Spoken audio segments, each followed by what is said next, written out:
నమస్కారం. ఈరోజు నాకు పరీక్షా సమయం. ఎందుకంటే మా గురువు గారు చంద్రారెడ్డి గారు నాకు చిన్నప్పుడు స్కూల్లో మ్యాథ్స్ చదువు చెప్పిన టీచర్ గారు ముందు ఉన్నారు. దాదాపు 35 ఏళ్ళ తర్వాత ఆయన ముందు నేను మాట్లాడుతున్నాను. ఇందాక అధ్యక్షుల వారు చెప్పిన అనేక విషయాల నుంచి మనము తీసుకోవాల్సింది ఏంటంటే, ఒకటి, ప్రపంచవ్యాప్తంగా వ్యవసాయ రంగం సంక్షోభంలో ఉంటుంది. అమెరికా కావచ్చు, యూరోప్ కావచ్చు, ఆస్ట్రేలియా కావచ్చు, న్యూజిలాండ్ కావచ్చు, భారతదేశం కావచ్చు, శ్రీలంక కావచ్చు, బంగ్లాదేశ్, అంతటా సంక్షోభంలో ఉంది. సంక్షోభానికి ఒక్కొక్క దేశంలో ఒక్కొక్క కారణాలు ఉంది. అయితే మన విధానకర్తలు ఇది గుర్తించకుండా మనకు పరిష్కారం ఏం చెప్తున్నారంటే, ఆ సంక్షోభంలో కూరుకుపోయి సబ్సిడీలు లేకుండా బతకలేని అమెరికన్ వ్యవసాయం వైపు మన భారతదేశం తీసుకెళ్తుంది. ఇది ప్రధానంగా మనము గుర్తుంచుకోవాల్సిన విషయము. ఇది ఎందుకు చేస్తున్నారు, దేని కొరకు చేస్తున్నారు అనేది లోతుల్లో పోతే కానీ మనకు అర్థం కాదు. ట్రంప్ ఇవాళ వచ్చిండు, సరే ఆ ఒప్పందం జరుగుతుందా లేదా అనేది వాళ్ళు చెప్తారు. కానీ ఒప్పందంలో ఇంకా అనేకం ఉన్నాయి. వాళ్ళు చెప్పిన చికెన్ లెగ్సే కాకుండా ఇంకా అనేక విషయాలు ఉన్నాయి. అందులో ప్రధానమైనది మేధో హక్కుల మీద. మేధో హక్కులు, వాళ్ళు గుర్తించిన మేధో హక్కులకు మన చట్టంలో స్థానం కల్పించాలని వాళ్ళ మొదటి నుంచి 20 ఏళ్ళ నుంచి అదే డిమాండ్. పార్లమెంట్లో మార్చ్ 2 తర్వాత విత్తన చట్టము, తర్వాత విష రసాయనాల చట్టం, పెస్టిసైడ్, ఆ 2 చట్టాలు రాబోతుంది. అవి వచ్చి 1 గంటలోనే అది పాస్ చేసే అవకాశం ఉంది. మనం 2002లో అప్పటి విత్తన చట్టం ముసాయిదాను అప్పటి నుంచి ఆపుతూ వచ్చినాము. 2008లో పెస్టిసైడ్స్ బిల్లు, దాన్ని కూడా ఈ 2 బిల్స్ కూడా రైతులకు అనుగుణంగా ఉండాలని మనం ఆపుతూ వచ్చినాము. కానీ ఇప్పుడు 370 వచ్చినాక, ఇంకా అనేకం వచ్చినాక ఇప్పుడు ఆపే శక్తి కానీ వాళ్ళకి ఆగే ఆలోచన తక్కువ కనపడుతుంది. అయినా ప్రయత్నాలు జరుగుతున్నాయి ఆ టెక్స్ట్లో రైతుల ప్రయోజనాలు ఏ విధంగా ఉండాలని. కానీ ఈ ఒప్పందం ఒకవేళ సంతకం అయితే విత్తన చట్టంలో తీవ్ర మార్పులు వస్తాయి. చర్చ ఇప్పటికీ విత్తన చట్టం మీద లేదు. పెస్టిసైడ్స్ మీద అక్కడక్కడ వస్తుంది కానీ విత్తన చట్టం మీద లేదు. అది పూర్తిగా భారత వ్యవసాయం యొక్క స్వావలంబనను హరించే చట్టం. అది ఒకవేళ వాళ్ళు పెట్టిన ముసాయిదా వస్తే మార్పులు చేస్తే మంచిది. అందరూ వ్యతిరేకులని అనుకోలేదు. ఎందుకంటే ఆ పార్టీలో కూడా, ఆ ప్రభుత్వంలో కూడా రైతుల కొరకు పనిచేసే వాళ్ళందరూ ఈరోజే మన ఉపాధ్యక్షుల వారు వచ్చారు. ఆయన కూడా ఇదివరకు మేము 2008లో వెళ్ళినప్పుడు కూడా రైతుల కొరకు ఆయన కొంత మాట్లాడడం జరిగింది. వ్యక్తులు ఉన్నారు, అన్ని వ్యవస్థలు వ్యక్తులు ఉన్నారు. కానీ వ్యవస్థలన్నీ కూడా నాశనమైన పరిస్థితుల్లో ఆ అవుట్కమ్ ఏమవుతుంది అనేది చెప్పలేని పరిస్థితి. సరే, ఇవాళ బడ్జెట్ గురించి మాట్లాడాలని నేను పవర్ పాయింట్ ఎందుకు చేసినట్టు అన్ని అంకెలు మనం సాధారణంగా మాట్లాడుతుంటే అంకెలు మనకి రిజిస్ట్రేషన్ కావు. మా మ్యాథ్స్ టీచర్ ఆయన అప్పటికే చెప్పిండు, చిన్నప్పుడు చెప్పిన మ్యాథ్స్ అవన్నీ మనం వేరు. ఇవి మనం ఒక ఆర్థిక రంగం పరిస్థితి గురించి మాట్లాడినప్పుడు దాని యొక్క లెక్కలు మనం అర్థం చేసుకోవాలని నేను పవర్ పాయింట్ తీసుకొని రావడం జరిగింది. నేను అక్కడి నుంచి మాట్లాడతాను. ఒకటి, మీకు చాలా మందికి తెలియాలి, బడ్జెట్లో ఒక క్రమ పద్ధతి ఒకటి. ఇప్పుడు సాధారణంగా ఫిబ్రవరిలో కేటాయింపులు చేస్తారు. ఇది ఫైనాన్స్ బిల్ ఆమోదం చర్చ అయినాక ఆమోదం అవుతుంది. ఆమోదం అయినాక అక్టోబర్ నవంబర్కు సవరణ చేస్తాం. చేయాలని లేదు, కానీ ఇది అందరికి అలవాటు అవుతుంది 15 ఏళ్ళలో. అంటే మీరు ఇప్పుడు 1500 ఇచ్చినది మీరు సంతోషపడము, లేదా 1500 ఇచ్చినని నిరాశపడము అనేది సవరణ తర్వాత తెలుస్తుంది. మీ సంతోషము దుఃఖము ఏదనేది సవరణ. ఇక సవరణ అయింది కదా అనుకుంటే ఖర్చు పెట్టినా లేదా అనేది తెలుస్తుంది. కేటాయింపు ఉండొచ్చు, ఖర్చు జరగదు, ఖర్చు ఆ మేరకు జరగదు. ఇది మీకు ఇప్పుడు గుర్తుందో లేదు, ఇదివరకు ఎప్పుడో బీహార్లో చేసుకోదు. మొత్తం 12 నెలల కాలంలో ఏప్రిల్ నుంచి మళ్ళీ మార్చి వరకు అయ్యే 12 నెలల కాలంలో ఒక ఏప్రిల్ నుంచి డిసెంబర్ వరకు 30% అవుతుంది. జనవరి నుంచి మార్చి వరకు 70% ఖర్చు. మిగులుతాయని కార్లు కొంటారు, ఇంకేమైనా కొంటారు. అది ఇక అప్పటికప్పుడు అయిపోవాలి కదా, మిగిలినది మీరు ఇవ్వాల్సి వస్తుందని కొంటారు. మనం ఏమన్నా అట్లా జరిగేది. అది జరగకుండా financial physical responsibility budget management bill తీసుకొచ్చినా కూడా ఇప్పటికీ కేంద్ర రాష్ట్ర ప్రభుత్వాల యొక్క ఖర్చు తీరు అట్లనే ఉంటుంది. అంటే ఏది జరిగినా జనవరి మార్చిలోనే ఖర్చు చేస్తాం. ఇక అది మనము తీసుకోవాలి ఏ బడ్జెట్. మరి ఇంకోటి ఇదివరకు ఏముండే మనకి ప్రణాళిక పన్ను, ప్రణాళికేతర పన్ను.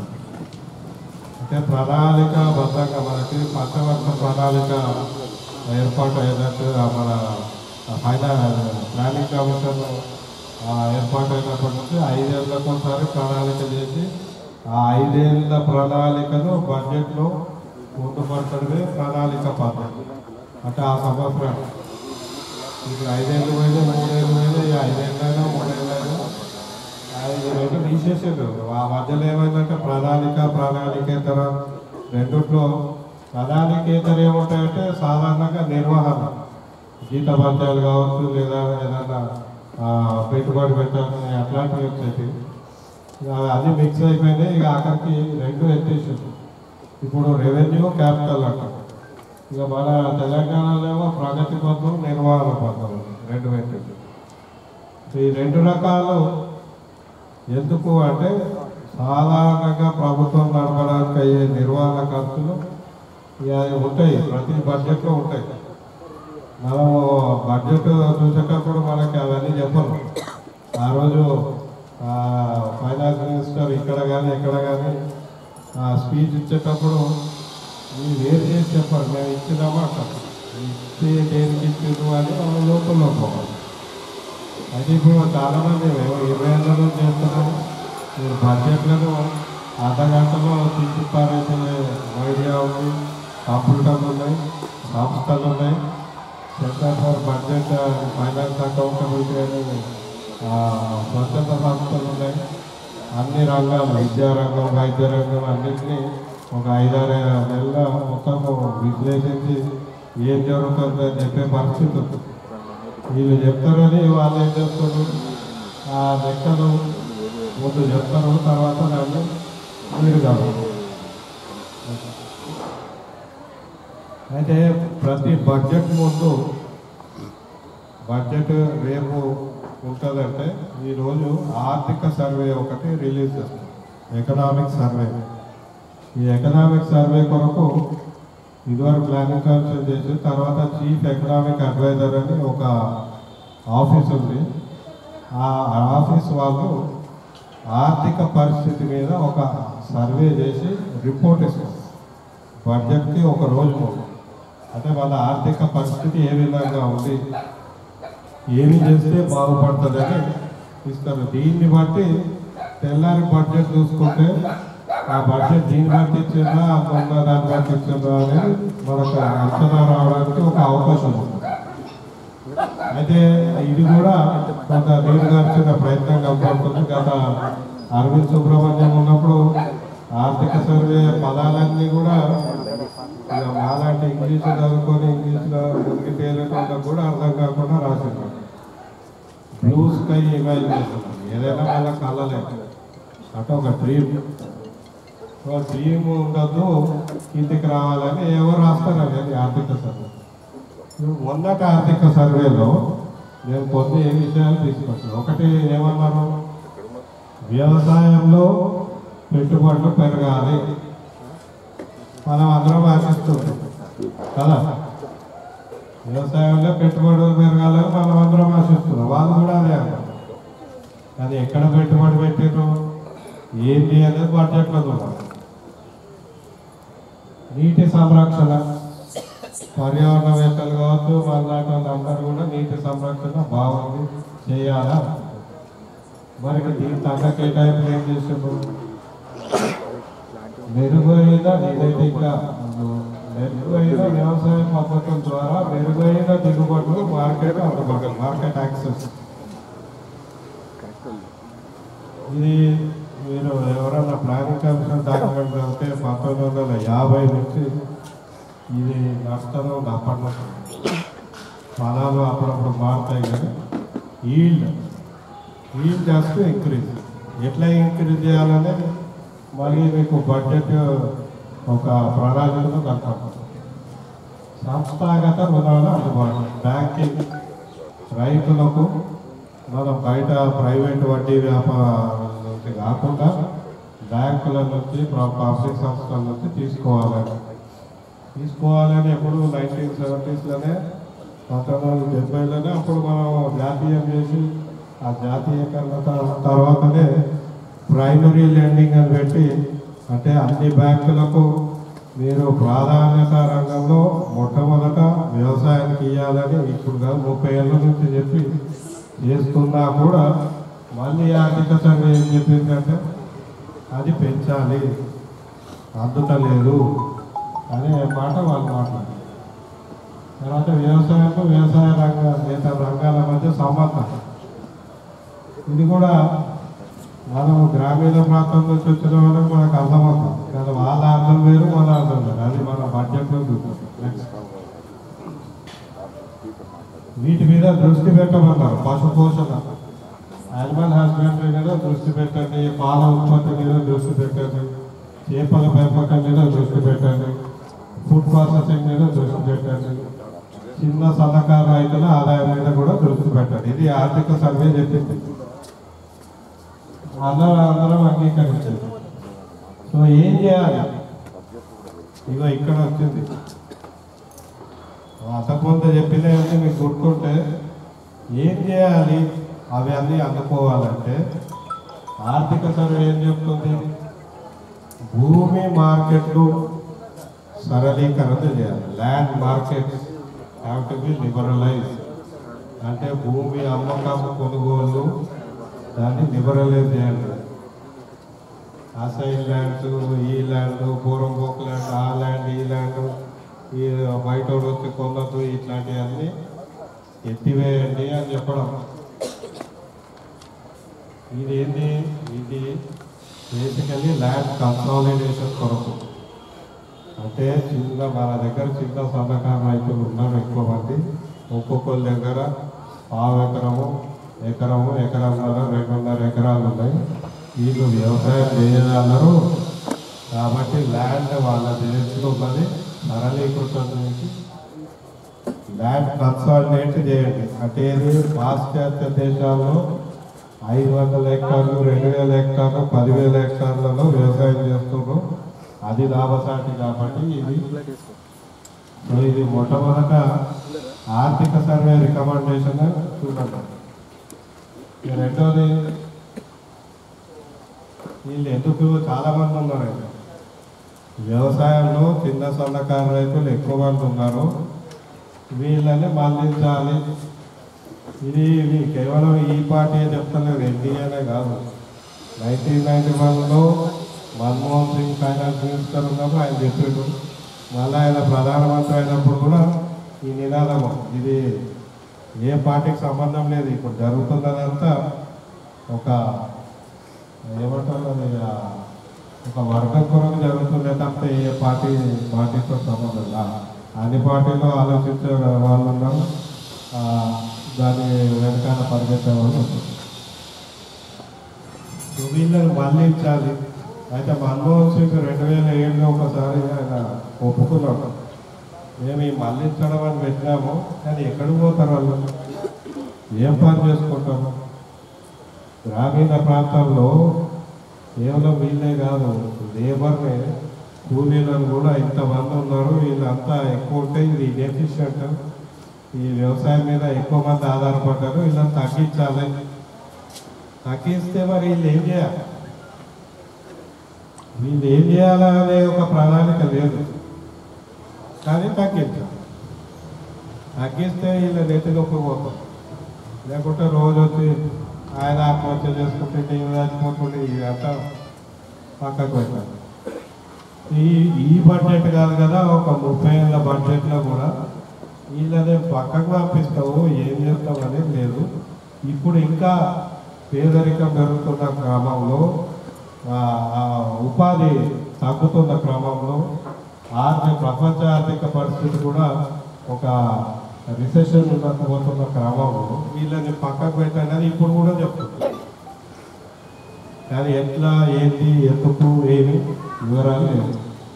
దాని కేటాయింపులు ఆ విధంగా ఉన్నాయి. వాళ్ళు బయటకు పోయేటట్టు రైతు కూలీలు ఎగుమతులు పెంచడం. ఇందాక అధ్యక్షుల వారు అన్నారు పిఎం కిసాన్ ఉడాన్, పిఎం కిసాన్ రైతు. ఇవేంటి? ఇక్కడ ఉత్పత్తి అయిన వ్యవసాయ ఉత్పత్తి, అది ఉత్పత్తి అయిన గంటకో 2 గంటలకో నెలకో బయటకు పంపడం, ఎగుమతులు పెంచడం. ఎగుమతులు పెంచడానికి అది ఇచ్చేది తప్పే, రైతు కొరకు కాదు. పల్లె వెలుగు ఈడ తీసేస్తాం. అంటే పల్లె నుంచి మన పట్టణానికి వ్యవసాయ ఉత్పత్తి తీసుకురావాలంటే రైతు తాను కష్టపడి తెచ్చుకోవాలి. ఇదివరకు పల్లె వెలుగు కూడా తీసేసి, కానీ ఆయన అమెరికా పంపిస్తా అంటే మాత్రం మీకు రైతు వస్తుంది, విమానం. కానీ ఎవరు పంపగలుగుతారు? 1 ఎకరం రైతు అమెరికాకి ప్లేన్లో అంత ఉత్పత్తి ఉంటుందా? ఉండదు. మరి ఎవరి కొరకు ఆ పథకం? ఎవరి కొరకు అంటే కార్పొరేట్ వ్యవసాయానికి చుట్టూ మెగా సిటీ ఉంది. ఇప్పుడు బెంగళూరు ఉంది, బెంగళూరు చుట్టుపక్కల ఫ్లవర్ ప్రొడక్షన్ జరుగుతుంది. డైరెక్ట్గా దుబాయ్ పోతుంది. పొద్దున వస్తే మధ్యాహ్నం కన్నా అడిగిపోతుంది. ఎగుమతి మార్కెట్ల కొరకు, కార్పొరేట్ వ్యవసాయం కొరకు ఈ పిఎం ఉడాలు, పిఎం కిసాన్ రైలు అవన్నీ వచ్చినాయి వాళ్ళకి. ఇది మళ్ళీ చిన్న సన్నకారు రైతుల కొరకు కాదు. మనం ఏదో రైతులకు ఏదో చేస్తున్నారు అని అనుకుంటే భ్రమ. ఇది ఆ వ్యవసాయ ఉత్పత్తి చూడండి పెరుగుతుందండి. నెక్స్ట్ ఇన్ని కష్టాల మధ్య కూడా మన రైతులు ఉత్పత్తి పెంచుతున్నారు. వాళ్ళు నాశనమైపోతున్నా కూడా ఉత్పత్తి మాత్రమే ఎక్కడ తగ్గుతుంది. ఇది మనం గమనించాలి. అదే అమెరికాలో ఇప్పుడు అన్నాడు 3 రూపాయలు లీటర్కి సబ్సిడీ ఇవ్వకపోతే వాళ్ళు మూసుకుంటున్నారు. వాళ్ళు కూడా అమెరికాలో చాలా ఇప్పుడు చిన్న అంటే అక్కడ 200 హెక్టర్స్ వాళ్ళు వ్యవసాయం చేయలేక మానేసుకుంటున్నారు. ఫిలడెల్ఫియాలో ఇప్పుడు ట్రంప్ విధానాలతోటి వాళ్ళు వ్యవసాయం చేయలేక ఏం చేయాలో అది అమ్ముకోలేక, ఈ సమయంలో మేమేం చేయాలని అర్థం కాక ఆ సంక్షోభంలో నడుస్తుంది. వాళ్ళకి ఇంకా ఆత్మహత్య అనే ఆలోచన రాలేదు, కానీ ఆ దిశగా మాత్రం అక్కడ అమెరికాలో జరుగుతుంది. ఇది మరి ఈ లెక్కలు మనం ఎకానమీ చూస్తాం కదా, ఇది ఎందుకు తగ్గిందనే ప్రశ్న అందరూ చెప్తారు. 2014-15లో జాతీయ స్థూల ఆదాయంలో 18.2% ఉన్నది, 16.5% పడిపోయిందని ఆర్థిక సర్వే చెప్తుంది. ఎందుకు పడిపోయింది? అది ఇది ఒక కొలమానమా? మా దగ్గర ఈ ప్రశ్న, ఇది కొలమానమా? ఆర్థికవేత్తలు ఏం చెప్తారు? పడిపోతున్నది కాబట్టి దాన్ని పెంచాలంటే మళ్ళీ వ్యవసాయంలో సంస్కరణలు తీసుకోవాలి. నేనేమంటా అంటే మీరు అసలు జాతీయ స్థూల ఆదాయం అంటే ఏంటి? ఇప్పుడు ఇక్కడ చెట్టు ఉంది, చెట్టు ఈడ ఉంది, నీరు వేస్తుంది, ఇది మనకి ఆ కాయ వేస్తుంది, రేపు పొద్దున దీంతో ఇంకేమన్నా చేసుకోవచ్చు.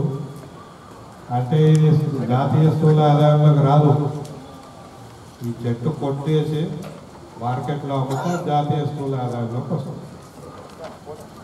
సింపుల్. గ్రాస్ డొమెస్టిక్ ప్రోడక్ట్ అంటేనే మీరు ఆ మార్కెట్ ద్వారా ఏది చేసినా అదే అందులోకి వస్తుంది తప్పితే మీకు అందైన సేవ రాలేదు. మా ఊళ్ళో ఇదివరకు మన మామిడికాయలు పిల్లలు ఆడకాలనే తింటారు, అనేక ఫలాలు, అది లెక్క రాదు. అది అదే వాళ్ళకి ఇవ్వకుండా దాని చుట్టూ ఫెన్స్ వేసి దాన్ని పోసి మార్కెట్ తీసుకొచ్చి అమ్మితే అది జాతీయ స్థూల ఆదాయం అన్నమాట. ఇప్పుడు మీరు చెప్పండి, అసలు ఇది మనం పరిగణించాల్సిన అంశమా? కానీ ఇదే ఆధారంగా ఏమంటారు, ఇది తగ్గుతుంది కాబట్టి పెంచాలి అంటే రెండు రకాలుగా ఆర్గ్యుమెంట్ ఏంటంటే వ్యవసాయంకే ప్రాధాన్యత ఇస్తే ఇగో ఇట్లే అవుతుంది అనేది ఒకటైతే, రెండోది మనం అది పెంచాలంటే ఈ లేకపోతే మళ్ళీ లేకపోతే ఏమవుతుంది, ఇంకోటి తీసుకోవాలి. ఇది అందుకే ఇక్కడ చూడండి, ఇది ఏమంటారు, అభివృద్ధి క్రమం, డెవలప్మెంటల్ ప్యాటర్న్, అభివృద్ధి ప్రాధాన్యం మార్చండి, నిర్మాణాత్మక మార్పు, స్ట్రక్చరల్ చేంజెస్ అంటే ఉత్పత్తి విధానాల్లో ఉత్పత్తి సంబంధాలు మార్పులు తెండి. అంటే ఎల్లయ్య మల్లయ్యను పక్కకు పెట్టండి, ఇంకోటి తీసుకోండి. అది ఇది ఒక ఉదాహరణ చూపండి. మనమందరం వాళ్ళకి ఇది అది ఇమేజెస్ చూస్తే మన అభిప్రాయం ఏంటి ఏర్పడుతుంది. ఇది ఆ సర్వేనే చెప్తుంది, ట్రాక్టర్ల అమ్మకాలు వేలలో పెరుగుతుంది 2015కి 2019. ఇక చాలామంది ఏమనుకుంటాం, 5 ఎకరాలు 10 ఎకరాలు యాంత్రీకరణకు ప్రభుత్వం సపోర్ట్ ఇస్తుంది, అందుకే యాంత్రీకరణ జరుగుతుంది. ప్రభుత్వం కూడా అదే చెప్తుంది, యాంత్రీకరణకు ట్రాక్టర్లను ఒక సింబల్గా చూపడుతుంది అన్నమాట. మనం కూడా సంతోషిస్తాం, ఎందుకంటే అదేదో మన ఎంఎన్ఆర్ఈబీ వచ్చినాక మాకు కూలీ రేట్లు పెరిగినాయి కాబట్టి మాకు యాంత్రీకరణ జరగాలి కాబట్టి ఇది సాధ్యం. కానీ ఇక్కడ ఏం జరుగుతుందో చూడండి, ఇది కేవలం ట్రాక్టర్స్. ఇది బడ్జెట్లో దీనికి ఉన్న ఎందుకు వస్తుందంటే సబ్మిషన్ ఆన్ అగ్రికల్చరల్ మెకనైజేషన్. ఈ మెకనైజేషన్లో అసలు పోతున్నదే దేనికి అంటే వాళ్ళు ఏమంటారు, కామన్ సర్వీస్ సెంటర్స్కి ఇస్తున్నాము. మీకు తెలుసుకోలేదు, ఇప్పుడు ఒక్కొక్క రైతు హార్వెస్టర్లు ట్రాక్టర్లు ఇవి కొనజాలాడు కనుక ఊరికి ఒక సెంటర్ పెట్టి, కామన్ సర్వీస్ సెంటర్ పెట్టి, ఎవరన్నా స్వచ్ఛంద సంస్థలు కంపెనీలు ఎవరన్నా పెడితే దానికి ప్రభుత్వం సబ్సిడీ ఇస్తుంది. అంటే మీరు అన్ని మెషిన్లు అనుకొని ఆ ఊర్లో వాళ్ళకి కిరాయికి ఇవ్వాలి. ఈ కామన్ సర్వీస్ సెంటర్కి ఇస్తున్నామని చెప్తున్నాం, కానీ ఎక్కడ డేటా లేదు. ఎన్ని కామన్ సర్వీస్ సెంటర్ పెట్టారు, డేటా లేదు. ప్రభుత్వ పథకం పెంచినా వాళ్ళ యాంత్రీకరణ పెరిగింది తగ్గింది. ఇది పీక్ 1160 పోయి మన 10,000 కోట్లకు వచ్చింది. ఇస్తున్నారా అంటే ఇస్తున్నాము అంటారు, నెక్స్ట్ వీటిలో నెక్స్ట్ ఇది గవర్నమెంట్ డేటా. ఇప్పుడు ఇది ప్రతి పంటలో ఎంత యాంత్రీకరణ జరిగింది, ఏ పనుల్లో అనేది ఆ డేటా. ఇది ఎర్ర చూడండి, ఎర్రది సీడ్ బెడ్ ప్రిపరేషన్ అంటే ముందు మనము నాట్లు వేసే ముందు తయారయ్యే వాటికి యాంత్రీకరణ ఎంత ఉంటుంది. తర్వాత పంట సంరక్షణ, వీడిసైడ్, పెస్టిసైడ్ వాటి కొరకు. తర్వాత పోస్ట్ హార్వెస్టింగ్. ఈ మూడు చూస్తే ఇది చూడండి, ఇది రైస్లో హార్వెస్టర్లు వస్తున్నాయి కాబట్టి ఇది ఎక్కువ ఉంది యాంత్రీకరణ. సీడ్ బెడ్ ప్రిపరేషన్లో లేదు. వీటి మన గోధుమల్లో రేట్లే ఎక్కువ. ఎందుకంటే పంజాబ్ మన పంజాబ్లో రైతుల పరిస్థితి బాగుందా? మెకనైజేషన్ మనకంటే ఎక్కువ, తెలంగాణ కంటే ఎక్కువ, అన్ని రాష్ట్రాల కంటే ఎక్కువ మెకనైజేషన్ చేసిన పంజాబ్ రాష్ట్రంలో గోధుమలు ఎక్కువ ఉత్పత్తి అయితే అన్ని 3 పాలల్లో వాళ్ళు ఎక్కువ వాడుతున్నారు మెకనైజేషన్. వాళ్ళ ఆత్మహత్యలు చేసుకుంటున్న పరిస్థితి కనపడదు. ఇది మన main sorghum, pulses, oil seed, cotton. Cotton మనకు తెలిసిందే. కాటన్లో కూడా ఎక్కడ జరుగుతుంది ఎక్కువ? సీడ్ మీద. సీడ్కి సంబంధించి యాంత్రీకరణ జరుగుతుంది తప్ప మిగతా లేదు. మరి ప్రభుత్వము సబ్మిషన్ మెకనైజేషన్ అన్నప్పుడు దానికి ఒక సంపూర్ణమైన ఆలోచన లేకుండా ఎందుకు చేస్తున్నారు? ఈ ప్రశ్న ఎవరు వేస్తున్నారు, ఎవరు అడుగుతున్నారు? చిన్న రైతుకు మీరు హార్వెస్టర్, చిన్న హార్వెస్టర్ తీయొచ్చు. మెకనైజేషన్ మన వీడ్స్ కలుపు తీయడానికి కలుపు యంత్రాలు ఇవ్వచ్చు. మనకి ఇక్కడ అగ్రోస్ ఉంటుంది ఇదివరకు, ఇప్పుడు కూడా ఉంది. కానీ దాని చైర్మన్ ఉంటాడు, క్యాబినెట్ ర్యాంక్, కారు, నీరు అన్నీ ఉంటాయి. పని మాత్రం సున్నా. ఇక్కడ చూడండి, ప్రతి రాష్ట్రంలో యాంత్రీకరణకు కార్పొరేషన్ ఉంటుంది. ఈ సెంట్రల్ ఫండ్స్ అన్ని వాళ్ళు తీసుకుంటాము. తెలంగాణలో మీరు చూసిందే, ట్రాక్టర్లే ఎక్కువ అమ్ముడు పోయినాయి, ఇక హార్వెస్టర్లు అమ్ముడు పోయినాయా? ఇంకేం పోయినాయి? ఎవరు కొన్నారు? ట్రాక్టర్ కొన్నాక రైతుకు రాలేదు. మనం ఇసుక మైనింగ్ కొరకు, ఇంకా దేని కొరకు ఇవి వాడుతున్నారు, మట్టి మైనింగ్ కొరకు.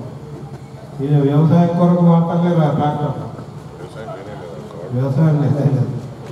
యాంత్రీకరణ అన్నప్పుడు మరి యాంత్రీకరణ ప్రజలు, వ్యవసాయదారులు అడిగిన యాంత్రీకరణ జరుగుతుందా? వాళ్ళకి అనుగుణమైన యాంత్రీకరణ జరుగుతుందా అంటే లేదు. బడ్జెట్ మాత్రం 1000 కోట్లు. అంటే ఇది ఒక్కొక్క పథకమే. ఇక ఇంకో 6 గంటలు పడుతుంది. నేను ఇంకో ఉదాహరణ ఇది ఒకటి. ఇప్పుడు సేంద్రియ మరియు ప్రకృతి వ్యవసాయం కొరకు పెంచారు, మంచిదే. ఇదివరకు ఎప్పుడు లేదు. కేంద్ర ప్రభుత్వం ఇదివరకు ఇంత కూడా లేదు, ఇది వచ్చింది. కానీ వీళ్ళు స్పీచ్లో ఇచ్చినంత సీన్ ఇక్కడ లేదు. పోయిన సంవత్సరమే నిర్మలా సీతారామన్ 0 బడ్జెట్ న్యాచురల్ ఫార్మింగ్కి మేము ప్రోత్సాహం ఇస్తామన్నారు. అప్పుడు బడ్జెట్ అంతకుంది. ఇప్పుడు మేము 2 వేరు నేను తెలుసుకోవాలి. సేంద్రియ వ్యవసాయం వేరు, ప్రకృతి వ్యవసాయం వేరు. ఆర్గానిక్ ఫార్మింగ్ అంటే సేంద్రియ వ్యవసాయం. ఆర్గానిక్ ఫార్మింగ్ ఏంటంటే ఎక్కువ శాతం సర్టిఫైడ్ ఆర్గానిక్ ఫార్మింగ్, ఎక్కువ ఎగుమతుల కొరకే జరుగుతుంది. ఆ ఎగుమతులు ఎవరు చేయగలుగుతారంటే మళ్ళీ పెద్ద రైతులు. ప్రకృతి వ్యవసాయము చిన్న రైతులు చేయగలుగుతారు, చేస్తున్నారు. కానీ వాళ్ళకి సంబంధించిన కేటాయింపులు మాత్రం పెరగదు. ఇక్కడ ఒకటి ఇప్పుడు నెక్స్ట్ కూడా వస్తుంది. కేంద్ర ప్రభుత్వం సబ్సిడీలు తగ్గిస్తుంది. ఏది వ్యవసాయానికి అంటే ఇదివరకు ఫర్టిలైజర్ సబ్సిడీ 1,94,000 కోట్లు ఉంటాయి. సరే, అది ఎప్పుడూ రైతులకు నేరుగా రాలేదు. అది ఫర్టిలైజర్ కంపెనీస్కే పోయింది. వాళ్ళు 10 రూపాయలు కానీ 50 రూపాయలు పెట్టి ఎక్కువ తిన్నది వాళ్ళే. దాన్ని క్రమంగా తగ్గిస్తూ వస్తున్నారు. ఆనాటి నుంచి కూడా మన్మోహన్ సింగ్ ఉన్నప్పటి నుంచి కూడా అన్నది, మీరు ఆ 1,94,000 కోట్లలో కనీసం 1,00,000 కోట్లు ప్రకృతి వ్యవసాయానికి, మన నేల సారం పెంచుకోవడానికి, మల్చింగ్ చేయడానికి, మన ఆర్గానిక్ ఫర్టిలైజర్ కొరకు, వీటి కొరకు మళ్ళించండి అంటే మళ్ళిస్తలేరు కానీ తగ్గిస్తూ వస్తుంది. సో ఏమైతే రేపు పొద్దున ఒకటి రైతుకు ఖర్చు పెరుగుతుంది, ఫర్టిలైజర్ ఖర్చు పెరుగుతుంది, దొరకదు. అందుకే వ్యవసాయం మానేసి బయటకు పోతుంది. ఎందుకంటే ఆయనకి రెండు ధరలు మనం అదే అలవాటు.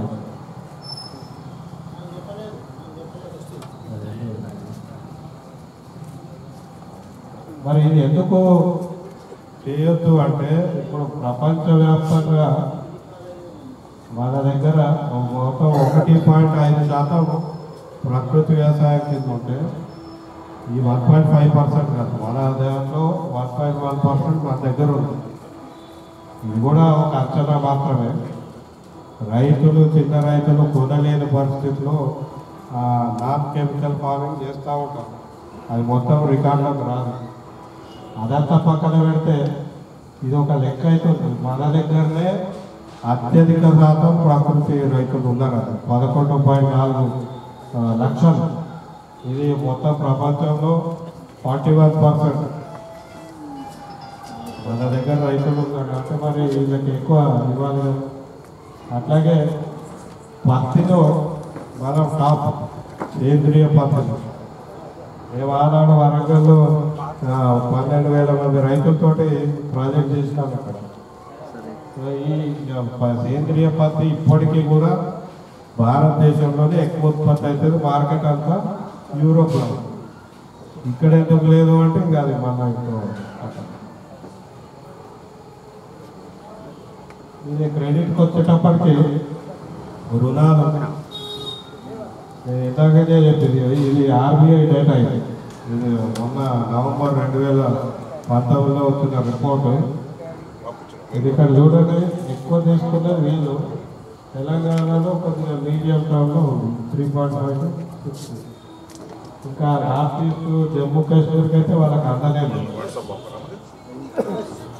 మరి ఇది ఎట్లా పెంచుతామంటే ఇప్పుడు అగ్రికల్చర్ క్రెడిట్ బడ్జెట్లో అనౌన్స్ చేస్తున్నారు కొత్తగా. ఆర్బీఐ చేస్తారు జనరల్గా, లేదా బ్యాంకులు అన్నీ కలిసి చేస్తారు.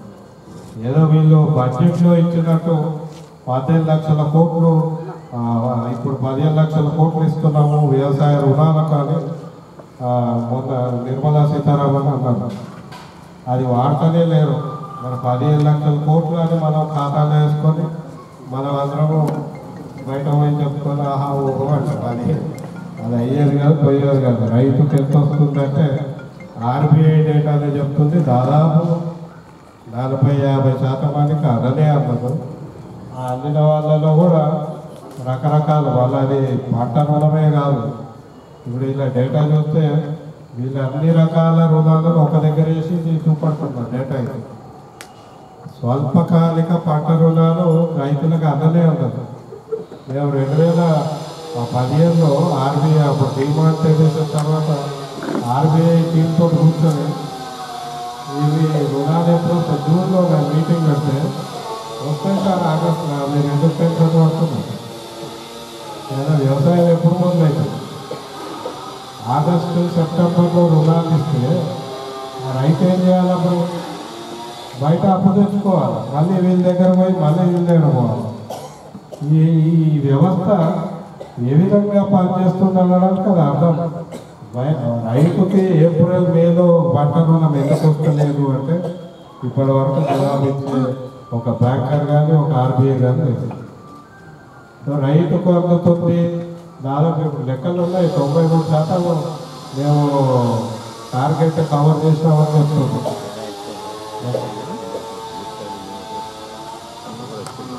ఇప్పుడు ఇది ఒకటి, ఇది ఆర్బీఐ డేటా. ఇది పంట రుణాలు ఎట్లా తక్కువ ఎక్కువ అవుతా పోతుంది. అయితే ఈ సర్కిల్ ఏంటంటే ఈ సమయంలో లోన్ వేవర్స్ అంటే రుణమాఫీ ప్రకటించిన సమయంలో ఆర్బీఐ చెప్తుంది ఆ ప్రకటించినప్పుడు ఆ సంవత్సరం రైతులకు రుణాలు అందలేదు. మనకు తెలిసిందే రుణమాఫీ ఉన్నట్టే రైతు కట్టడు. ఈయన కట్టలేదని బ్యాంకర్ ఇయ్యడు, వచ్చే రుణం కూడా ఇయ్యడు. సో ప్రతిసారి ఆ రుణమాఫీ అన్నప్పుడల్లా రుణాలు అందరి పరిస్థితి వస్తుందని ఆర్బీఐ రిపోర్ట్. సో రైతు ఎన్ని కష్టాలు పడుతుందో దాని కొరకని మనం అర్థం చేసుకోవడానికి ఒక ఇది ఇప్పుడు సబ్సిడీల గురించి మాట్లాడితే చాలామంది ఆర్థికవేత్తలు కావచ్చు, పారిశ్రామికవేత్తలు, మీడియాలో కూడా మనలో కూడా చాలామంది ఏమనుకుంటారు, రైతులకు సబ్సిడీలు. ఇది ఒక లెక్క. ఇది 2015-16 ఇది మన కరెంటు కొరకు ఇచ్చింది.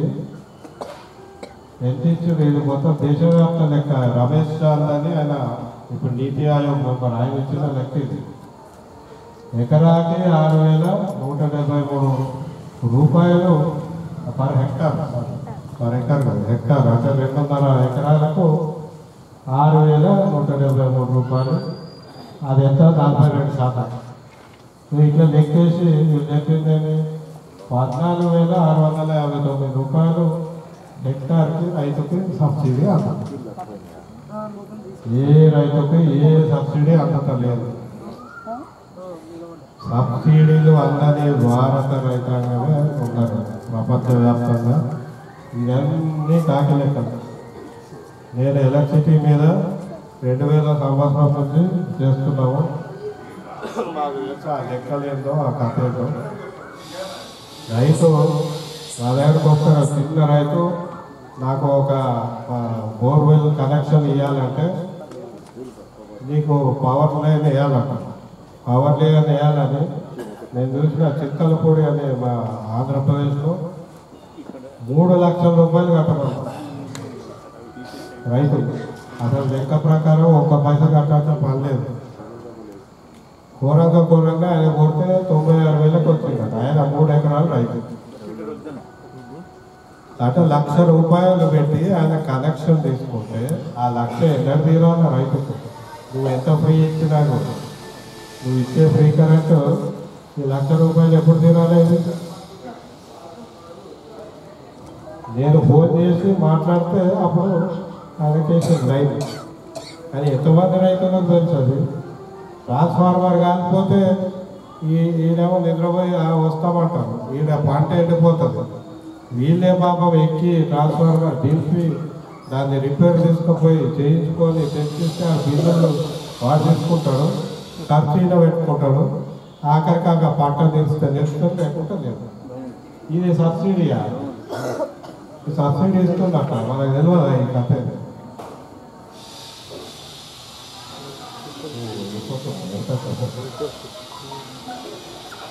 ఫర్టిలైజర్ అయితే మీకు తెలిసింది. ఇప్పుడు ఇంట్రెస్ట్ ఆఫ్ పెన్షన్ ఇదేంటి? రుణాల మీద వడ్డీకి ప్రభుత్వము, కేంద్ర ప్రభుత్వము మనకు ఇంట్రెస్ట్ సబ్సిడీ ఇస్తుంది. తెలంగాణ వచ్చినాక ఇప్పుడు లెక్కలు అడిగితే ఒక్కొక్కడికి చెప్తుంది 5 ఏళ్ళల్లో ఎంత ఇంట్రెస్ట్ సబ్సిడీ ఇచ్చినా ఒకటి. ఆయన ఇచ్చిన అంటాడు, ఈయన ఇచ్చిన అంటాడు. ఆయనకి ఇప్పటి వరకు రైతుకి అదేమో మన రైతు బంధు, రుణమాఫీ ఇవన్నీ కలగలిస్తే చిత్తానేమో తయారవుతుంది. వడ్డీ భారం. ఆ వడ్డీ ఎవరు కడతారా బాబు అంటే SLBC state level bankers committee మీటింగ్లో ఈటల రాజేందర్ పోతాడు, ఈయన ముఖ్యమంత్రి అయితే పోనేవాడు. ఏం మాట్లాడిందో తెలియదు. కానీ బ్యాంకర్లే వాడుతారు, మాకు డబ్బులు ఇవ్వమంటారు, మేము ఇచ్చినామంటారు. రైతు కడతాం. ఈయన ఇచ్చిందేదో ఆయన తీసుకుంటాం. కట్టింది రైతు. మరి ఇంట్రెస్ట్ సబ్సిడీ ఎవరికి ఇస్తున్నారు? Every subsidy scheme is completely corruption. రైతుకు వస్తుంది అనేది కాదే కాదు. అసలు వ్యవసాయంలో రైతుకు 1 రూపాయి కూడా సబ్సిడీ వస్తుంది, అట్లా డౌట్ లేదు. కానీ ఇది లెక్క. ఇది పెట్టుకొని ఇప్పుడు నీతి ఆయోగ్ ఏమంటుందంటే, అమ్మాయి ఇది మాకు భారం అయిపోతుంది, 14 హెక్టార్కి ఇన్ని హెక్టార్లలో ఏడిస్తాము. అసలు దేశ ఆర్థిక వ్యవస్థ అంతా పూడేలవడం ఈ సబ్సిడీలే కారణం. తగ్గియాలంటే ధైర్యం లేదు. ముందు చెప్పి తగ్గించే ధైర్యం లేదు కాబట్టి దాన్ని ఇంకో రకంగా తగ్గిస్తున్నారు. అది బడ్జెట్లో వెళ్ళు. నెక్స్ట్ ఇది ఫుడ్ సబ్సిడీ. అంటే ఆహార భద్రత చట్టం కింద ఇస్తున్న సబ్సిడీ. ఆ హెచ్చు తక్కువలు చూడండి. ఇప్పుడు ఏమైందంటే ఆ చట్టం వచ్చినప్పుడేమో చర్చ ఆహార భద్రత అందరికీ ఇవ్వాలి. రిలయన్స్ అంబానీ గారి నుంచి మన ఎల్ఏ కాడికి కూడా అందరికీ ఆహార భద్రత ఇచ్చే బాధ్యత ప్రభుత్వం తీసుకుంది ఆ చట్టం ప్రకారం. కానీ ఆకలితో ఉన్న పేద పల్లె ప్రజలకు ఇవ్వాలంటే ఎంత బడ్జెట్ అవుతుంది, దాన్ని ఎంత తగ్గియాలని ప్రయత్నాలు చేస్తున్నారు. ఆ ప్రయత్నాల్లో భాగమే ఈసారి ఫుడ్ సబ్సిడీ మీద తగ్గించారు. ఆ లెక్క నేను చెప్తాను. కానీ ఆ ఇచ్చేది కూడా ఎంత హెచ్చు తక్కువలో ఉంది. ఇప్పుడైతే మీరు రేషన్ కార్డుల కింద ఏమి ఇస్తున్నారు, గోధుమలు బియ్యం తప్పితే ఇంకేం లేదు. ఇదివరకు మనకి చక్కెర ఇంకా చాలా పప్పులు ఇచ్చేది, అవన్నీ బంద్ అయిపోయింది. ఇప్పుడు రెండే ఇస్తారు. ఆ రెండు కూడా తగ్గించే ప్రయత్నం ఉంది. దానికి అధ్యక్షుల వారు అన్నారు పిఎం ఆశ. ఆశలో నిరాశ ఉందో చెప్తారు. ఇది సబ్సిడీలు పెరుగుతున్నాయన్నారు. ఈ సబ్సిడీలలో ఇమిడి ఉన్నదేంటి, ఫుడ్ కార్పొరేషన్ ఆఫ్ ఇండియా యొక్క ఖర్చులు కూడా ఉంటాయి. వాళ్ళ కొనుగోలు నిర్ణయాలు ఉంటాయి. ఎప్పుడు కొనుగోలు చేసిండు, ఎప్పుడు అమ్మేది, ఇది దాన్ని బట్టి ధరలు మారుతుంది. ఈ ఇన్ఎఫిషియన్సీని కూడా మనం ఇది ఫుడ్ సబ్సిడీ బిల్ కింద చూపడుతుంది. అందుకే ఇది పెరుగుతుంది. ఇది పెరుగుతుంది కాబట్టి దీని గురించి ఆలోచించాల్సిందే. దీన్ని ఎట్లా తగ్గిస్తారో ఆలోచించబడుతున్నాం.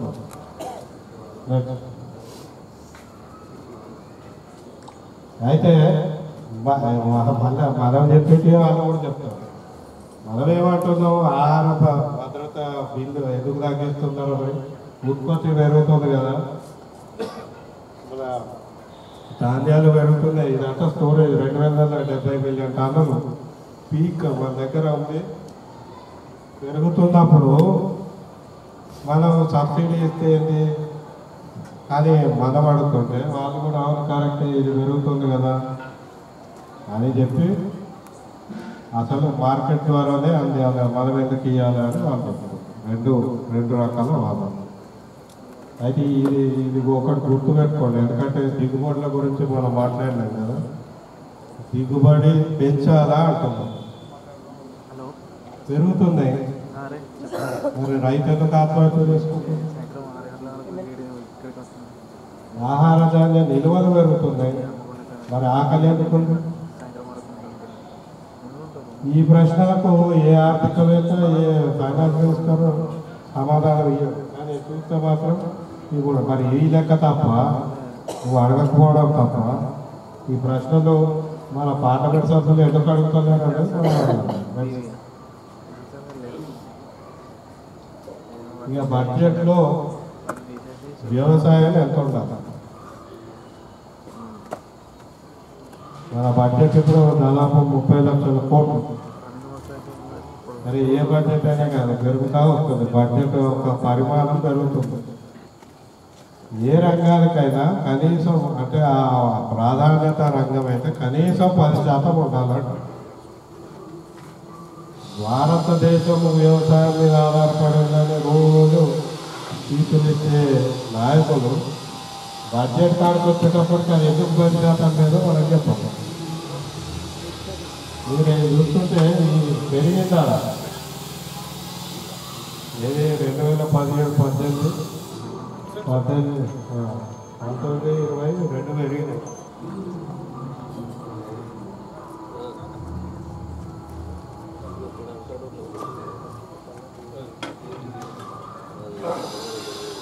అంతకుముందు పెరిగిందేమో ఎలక్షన్ ఇయర్.